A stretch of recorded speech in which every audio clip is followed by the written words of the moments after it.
Hi everyone.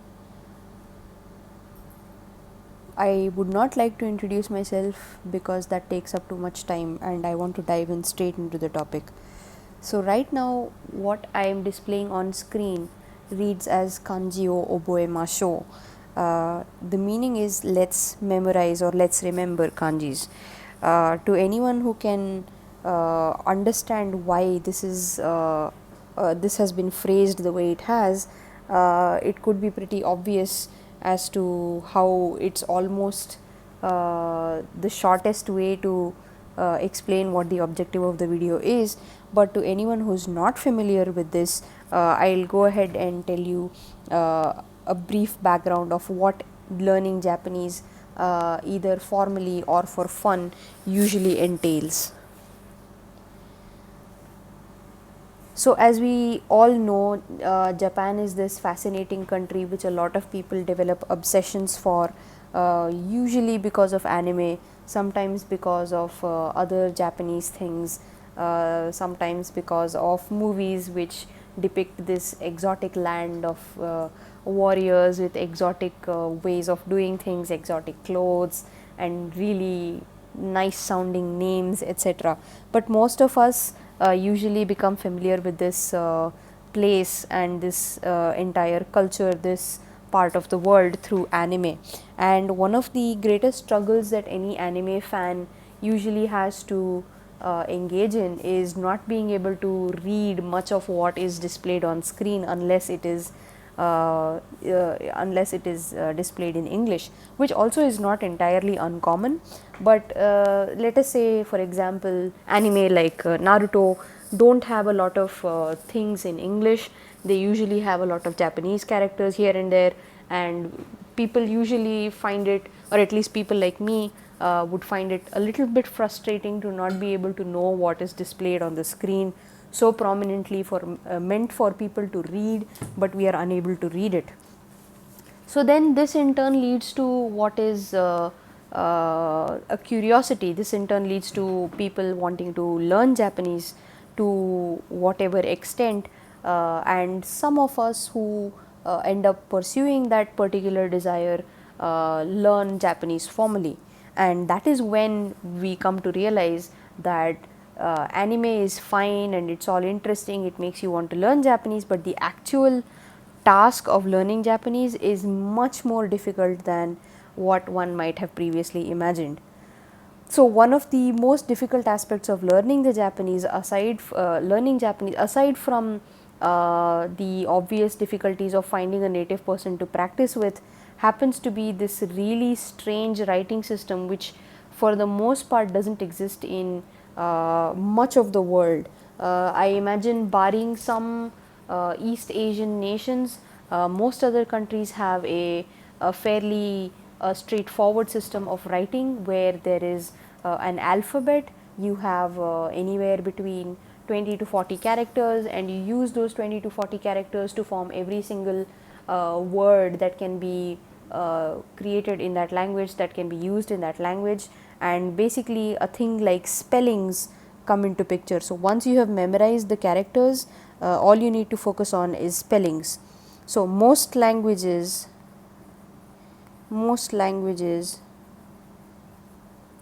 have alphabets. Just a moment.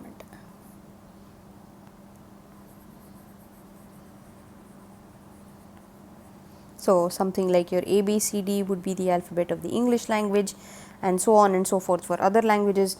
Japanese, however, doesn't, I mean, although you could say it has an alphabet, that is not the primary script which is used for everyday communication. So there is that one big problem. And because it does not have an exclusive alphabet in which you could pretty much write everything for daily use, it leads to other new concepts similar to, but kind of different from the concept of spellings. So if I say CAT is a cat, then there is obviously going to be something similar where you combine some things to make the word which means the same as a cat, but it won't be the case of using three alphabets from the language, that is C, and then A and then somewhere T over here. So it won't be like that, it will be slightly different, and that is where kanjis come into play. Kanjis are the functional unit in which most words are written, and that is the unit of information which we are going to use primarily or rely most heavily upon in order to make sense of the language. Okay. So let us have a look at the script that is available to us. I mentioned briefly that Japanese also has alphabets similar to other languages. Those are called kana, and there are two basic categories of them. One is the hiragana and the other is called the katakana.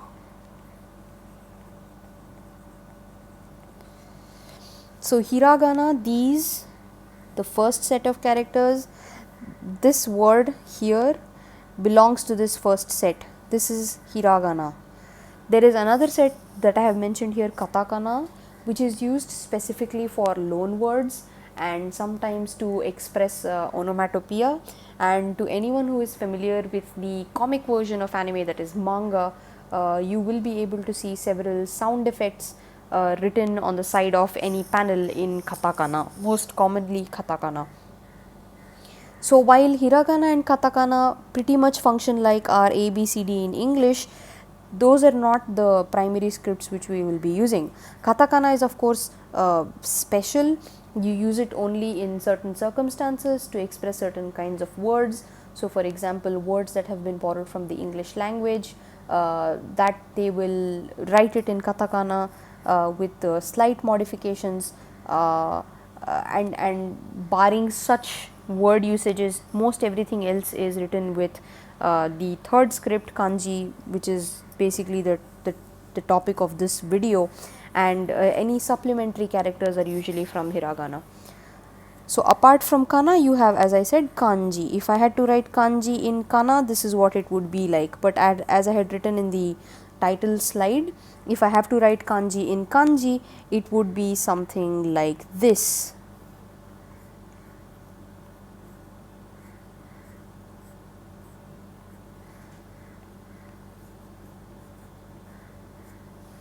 This is kanji in kanji.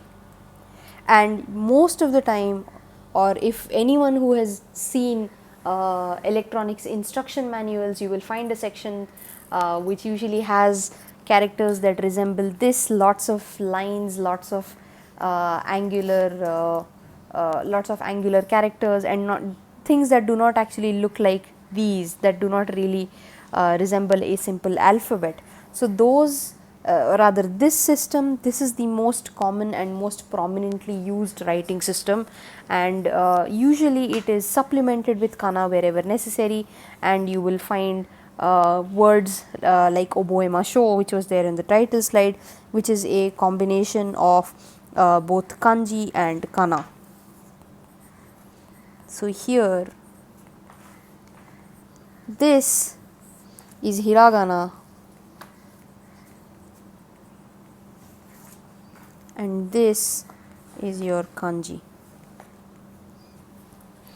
So I imagine I have explained to you that the Japanese writing system is fairly complicated for someone who is not familiar with such a system, or for someone who is not from such a culture which uses logograms, as they are called,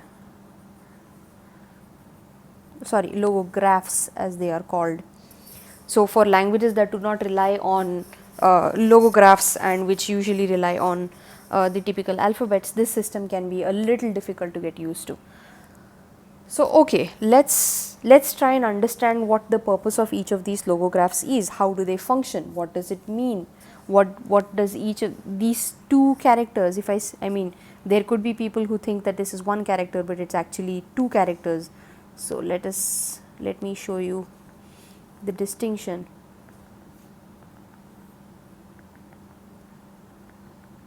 So this is one character and this is another character. there may come questions in a reader's mind, okay, what is this supposed to be, what is it supposed to mean, which is a very obvious first question when you see things like that. What is it supposed to represent? The simple answer is most of these characters are supposed to represent an idea, a concept or an object in the real world, and how these characters represent them, now therein lies the challenge. If these symbols could have easily been interpreted to be the thing that they are supposed to represent, then it would have been fairly easy for even foreigners to pick up kanjis fairly easily. Like, it wouldn't be as difficult. If you look at a mountain and if the character of a mountain looks like a mountain, you'd be like, ah, okay, that's obvious, I can do this in no time. But unfortunately that is not the case. A lot of times the characters themselves will be very complicated. So for example, the kanji characters themselves, so this so this character, I'll stick with the easier character for now. This character G, it is supposed to mean character. That is what it means. It means character, not as a character in a play, but a character in script and a letter from the alphabet, something like that. A letter from the alphabet.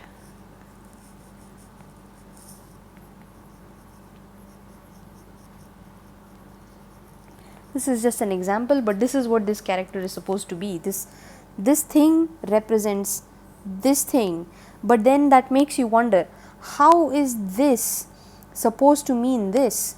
How do I envision what a character is supposed to be? It's rather unintuitive for someone who is not from those cultures, which is where things become really difficult, and that is why memorizing kanjis can be somewhat of a challenge.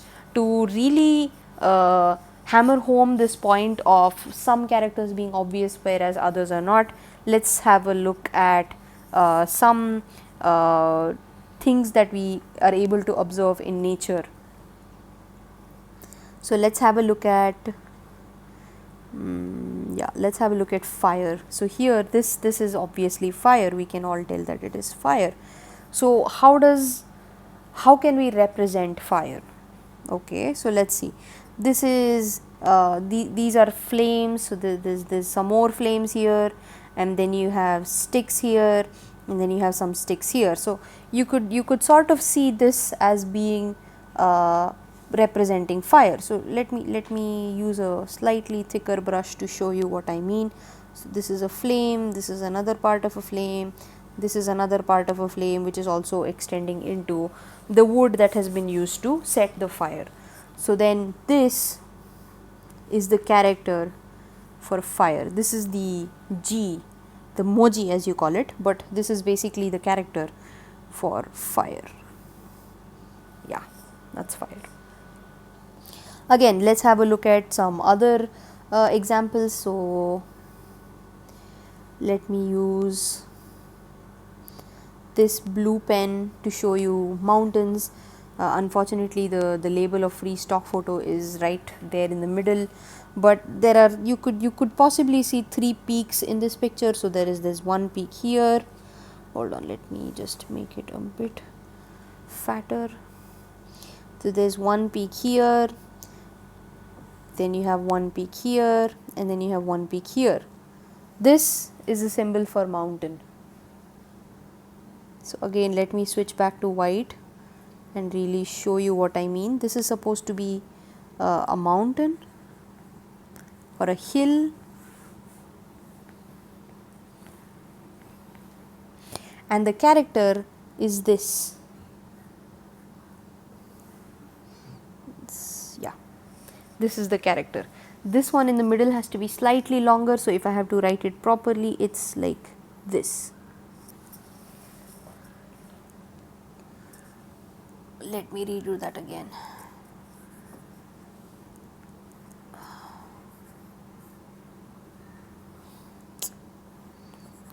This cannot be the final version of the video, but yeah, this is what mountain is supposed to look like. So now, because I'm slightly short of space. I am going to have to erase some of this, and I will show you uh, what we have in the third picture with us. I will use a black pencil because it makes it easy. So here we are able to see a bunch of trees.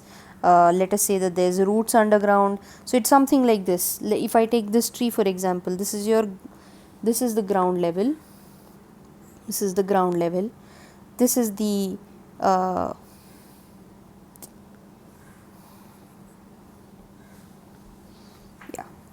So this is your ground level. This is the trunk of your tree, and let's say there are roots down here. So that's a tree. That's the symbol of tree. If I have to write it properly, tree is represented by this. That's a tree. And river, unfortunately the photo is such that river is a little bit difficult to draw right here, so I'll just erase some of these things on the side. So let's imagine that a river is, if you're looking at a river from a helicopter, that is from on top, it will be something like this. Let's say it's flowing and you have water flowing like that. So you could easily say it is something like two lines with water in between. So these two lines, that is this line and this line, they're like the banks of the river, and this is the actual water. So the character is just 1, 2, 3. That's a river. So I think you can see there are some concepts which are really easy to imagine. There are some items that are out there which can easily translate into the logograph that is used to represent them in the language. But then, as I showed you previously, such as the case of the kanji itself, or the other character that I have used here, this one, just a moment, this one, which means memorize. So it could be, you can see how it's difficult to understand why that character is supposed to be memory. Like how do you envision memory, and how do you actually make that into a logogram? Now therein lies the challenge. So for that purpose, there are a bunch of methods that are suggested when one usually decides to start learning kanjis. So these methods, commonly there is, I would say there are three prominent methods. The first one being the Japanese standard method, which all Japanese children get to learn in school, and that method is basically introducing children to some of the most commonly used kanjis gradually. That is, children in, let us say, grade 4 or grade 5 would be introduced to 100 to 200 kanjis or something in that neighborhood, and they would all be simple kanjis, which simple in the sense, not necessarily simple in terms of the number of strokes or the number of lines that go into each character, but because those items or those objects or those concepts are something children of that age would be familiar with, which makes it easier for them to memorize how to associate the respective characters with those concepts. And how children practice or memorize those things is by writing the same character over and over again until they get used until they get used to it. The second method, a fairly popular method that I also came across while I was studying Japanese. I am still studying Japanese, but this is way back when I had only just started out, or I was somewhere in the middle of my journey. It's called the high sig method. The high sig method involves memorizing kanjis through what is called mnemonics. A mnemonic is a tool that triggers your memory, so you remember something about each character and then you try to use that link to come to the correct meaning of that character, or the correct concept behind how that character was formed and what it is supposed to represent. So this we'll go into further details as we begin this course. For now, you can remember that this is the second method. The third method is the method which I am going to be using, and this method, for the sake of convenience, I am going to call it the KKLC method, which stands for Kodansha Kanji Learners Course Method. This is the name of the book that I am using as my primary reference.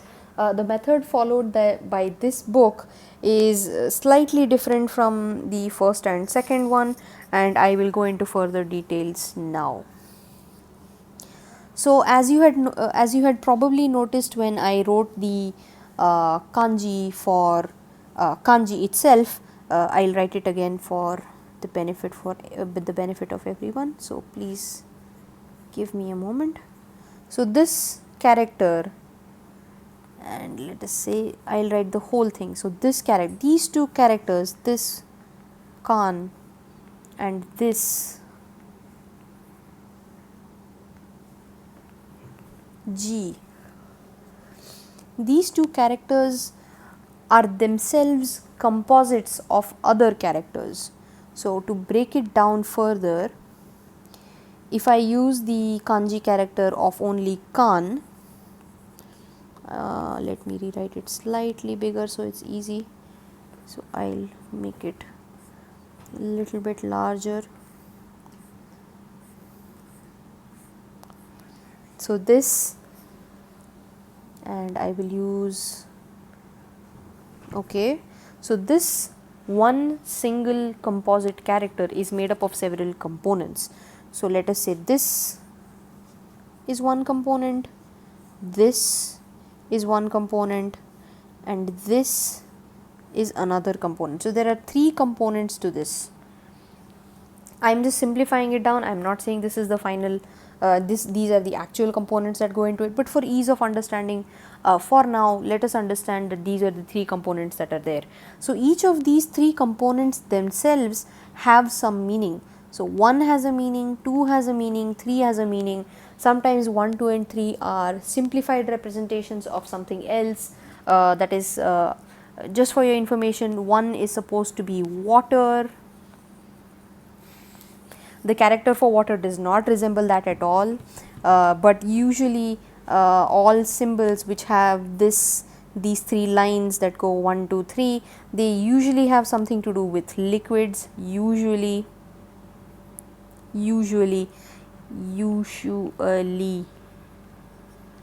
and not always. And the character for water is somewhat different. Just for your information, again, this is what water looks like. You can see water does not resemble the simple 3 strokes at all.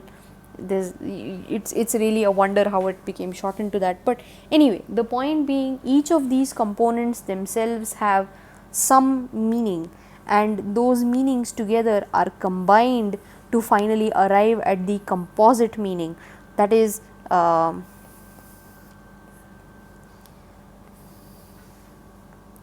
so there is some logic behind how the combination of 1, 2 and 3 results in meaning Chinese character or Chinese generally. This is what it is supposed to represent.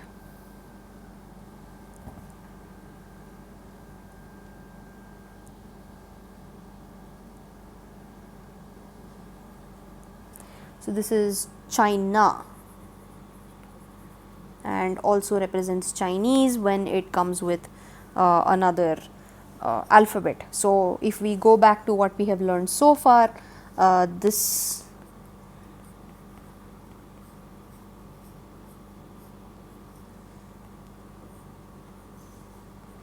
this whole thing basically translates to Chinese characters. That's what it means. So that's basically how the language functions. So, here as I have probably sufficiently illustrated, it is difficult to understand how this comes to represent China. How is that China? Why is that China? It's a valid question that will come up in people's minds. So, this is where the difficulty lies. It usually becomes easier if we try to piece together the meaning of things based on the individual components. So, I will go into further details and explain the exact logic of how that works once we finally started learning characters. But for now, please try and understand that sometimes it's easy to make sense of what each of these characters could mean based on the meanings of its components. So, if I know what 1, what 2 and what 3 mean, it is possible that I will be able to come to a conclusion or what the combination of 1, 2, 3 together could mean. And this is basically the method that the Kanji learners course follows and elaborates upon in a very beautiful way. So, in the Kodansha Kanji learners course, we will be introduced to some of the simpler kanjis or basic kanjis before being introduced to kanjis that are combined with other kanjis to make more meaningful units. So, if I have a kanji that goes like this, let us say very similar to our kanji 1, 2 and 3, where each of these numbers represents a component, then the Kodansha Kanji learners course will make it a point to introduce to us 1, 2 and 3 as individual kanjis, explain their meanings, show some other component kanjis, let us say x and y, or maybe 4 and 5, in case there are combinations like this 1 and 4, 2 and 5, etc. And then after all of these have been introduced, only then will the Kanji learners course introduce you to this composite kanji 1, 2, 3 or 4, 2, 1 or 5, 1, 3 or any number of combinations of these small characters. Bear in mind, however, not all components fit together and not all components can be used to create combinations of characters at will. This is a predefined set and you cannot invent characters to your convenience. I imagined it was obvious, but still I would like to make that point clear. There's no way for you to say, okay, I know what 1 means, I know what 2 means, logically 1 and 2 should mean this, so here you go, this is a new character. No, that does not work. Okay, so the next aspect of this is, okay, now that we know that this is how we can go ahead and learn kanjis, why is it we can't dive straight ahead? We could do that, but again there are some things that I would like the listener or the viewer to bear in mind before they begin this journey. Some of those things being, there is a grand total of 2100 to 2300 total kanjis which need to be memorized in order for one to be considered a fully functional adult. Fully functional adult in Japan. That's another big part of it. In Japan, if you're not living in Japan, you can make do with around 1200 to 1300 kanjis. That is to say, most of the time if you do not know the meaning of any kanjis, you usually have the time and freedom to look it up, and you don't have to use it on the spot, or you won't be put in a situation where if you don't know the meaning you will be stuck and you will not know what to do. So, if you are living in Japan, I think you can still manage with a fewer number of characters, but if you want to be fully proficient and completely independent, then it is advisable that you learn these 2100 to 2300 kanjis beforehand. To anyone who is already in the process of learning or preparing for their JLPTs, 2100 to 2300 is the final target of the last exam in 1. Before then, just like Japanese school children, the Japanese content or the Japanese portion, the kanji portion will be broken down into smaller and smaller number of kanjis until you reach the grand total of 2300 until N1. So, in N5 you have around 200 kanjis. When you go to N4, that becomes I think 400 kanjis. When you go to N3, it becomes 800 kanjis. When you go to N2, it becomes 1200 kanjis, and when you go to N1, it finally becomes the total 2300 2100 to 2300 kanjis.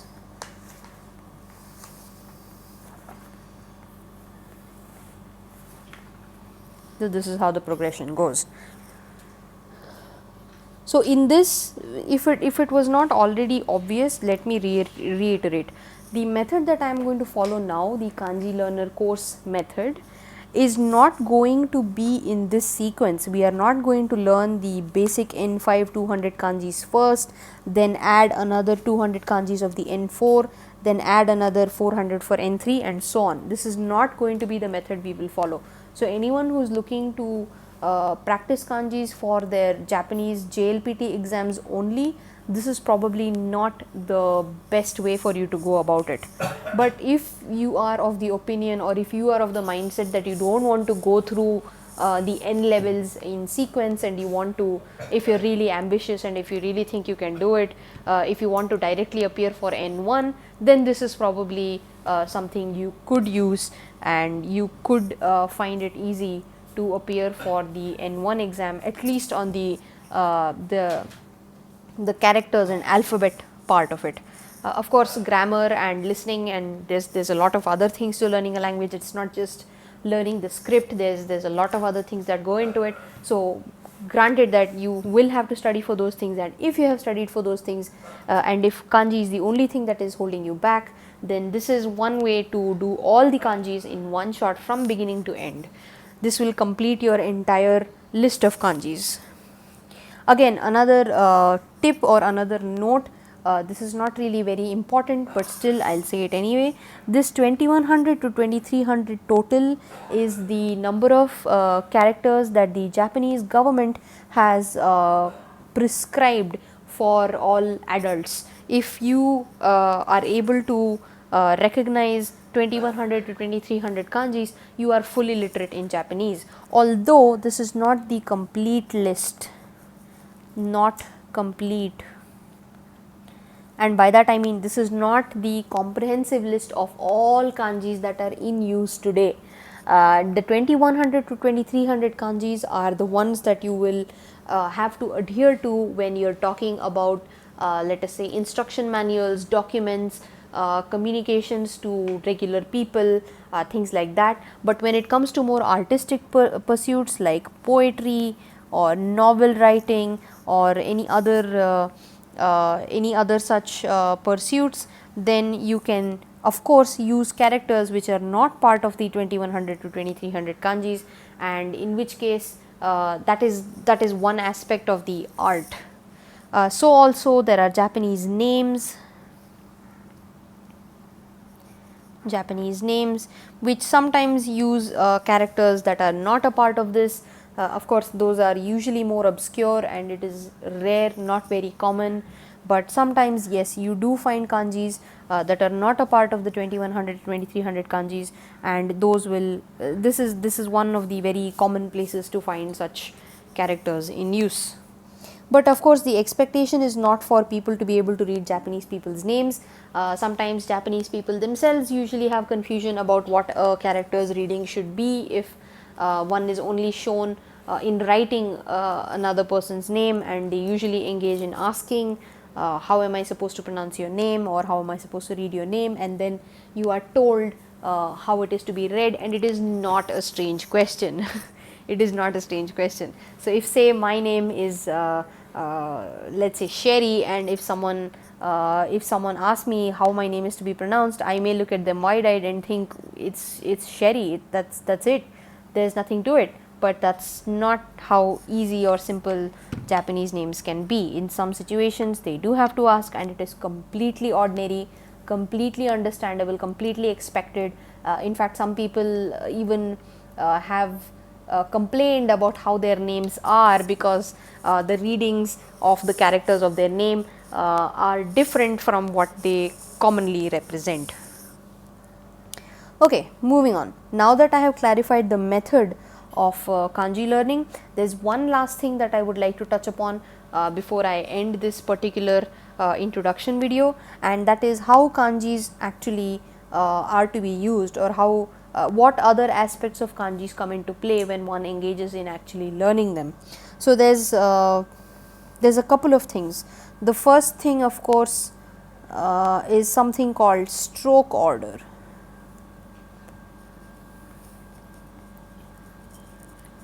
So, stroke order represents the sequence in which I draw the lines.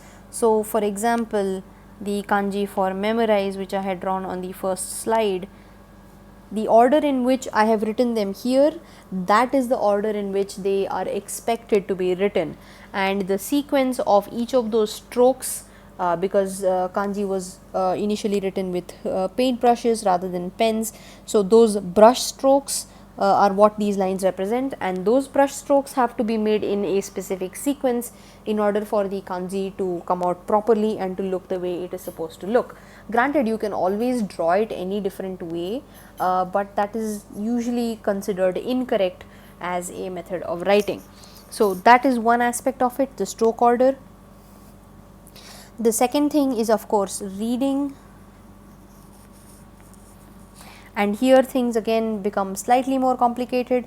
Most Japanese characters, as if you remember, the name itself for these characters are Chinese characters, even though this is the Japanese language which we are learning. So, that actually introduces another dimension of complexity to this, that being, there is one reading which is called the native reading.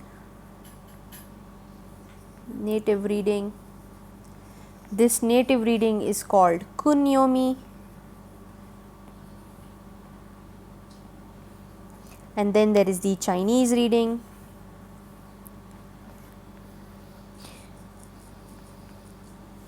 which is called the onyomi. So, these two readings have to be memorized and used situationally. There are some situations in which you will use only the kunyomi, and there are some situations in which you will use the onyomi. In the case of the other kanji that I had shown you, just a moment. So, this kanji here, the meaning of which is to remember or memorize. Although this is the kanji, the actual word is written like so, and it is read as, for those who can read kana, this is, so that is how it is read. It is oboeru. So, this oboeru, this is the kanji part and this is the kana part.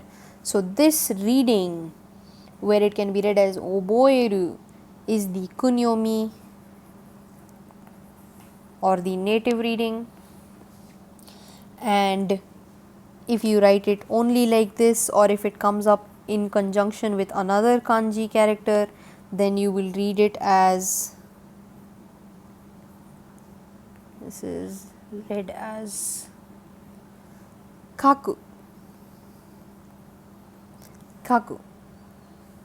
So, if it has this character, if I represent it with 1, so there is this 1 and there is something else, then it will usually be read as kaku and then something else for the second character here. That is how they are read. So, the unyomi and konyomi, the kunyomi and onyomi both have to be memorized, and you must learn how to use them and in which situation they have to be used. Normally, that is as a rule of thumb, you could say that when a kanji comes as a standalone character, so as in the first case, as in the title slide, this character was a standalone character, and it had been written as oboe masho. So here this is the only kanji character that is coming, so that is why I read it as O, and sorry, I read it as obo, and then you had the rest, a ma sho.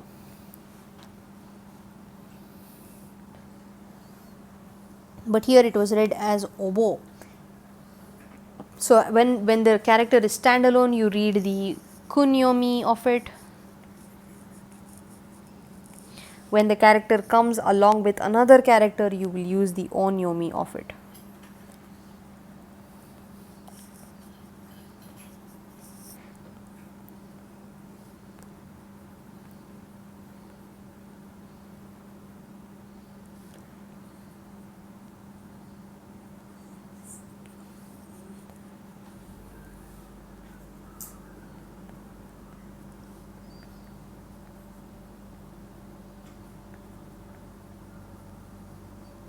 Pretty simple. When two or more kanji characters join to form words, you will use the onyomi of each of those characters.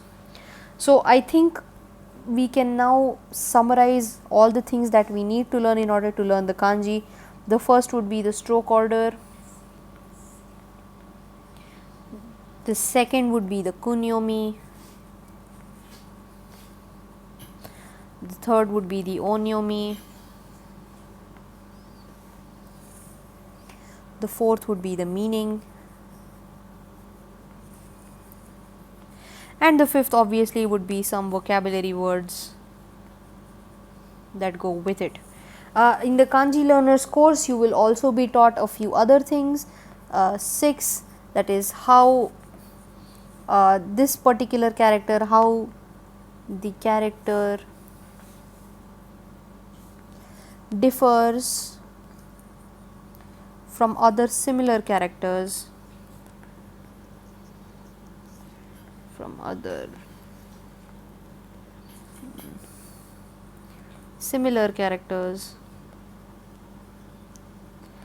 and in some situations it will also provide you a mnemonic similar to Heisig's method. So these are all the things that we will be learning over this course when we try to understand our kanjis. It can appear a little bit overwhelming, but trust me, if we follow this method, the overall exercise of learning kanjis becomes much easier than if you were to follow the regular school children method of rote learning, that is repeatedly writing every single character multiple times in order to memorize how they are written and what their meaning should be. I am also assuming that most of the audiences of this video are adults or young adults, and young adults and adults do not have the kind of time to spare to do what school children are supposed to do as part of their daily homework. So keeping that in mind, this method is definitely more efficient, and if one is properly putting in the practice that is needed to keep brushing up on whatever has been learned on the previous day or in the weeks past, then it shouldn't be too difficult to memorize these kanjis in around a year. So 1 year you will be able to do the entire 2100 to 2300 kanjis, which school children take almost around 11 years of their life to completely learn. And even when people pursue their N levels, assuming that they are able to clear all their N levels in the first attempt, and they spend no more than 6 months preparing for each N level, it will take you around 2.5 years. But I am saying that this course, if followed properly and rigorously, can allow one to learn these kanjis in 1 year or less, depending on how well we are able to remember all the kanjis that are learned initially compared to all the kanjis that will be learned later, and so on. So thanks for now. That forms the introduction. From the next time we will see which kanjis and how many kanjis we can do in each session. Thanks a lot. See you next time.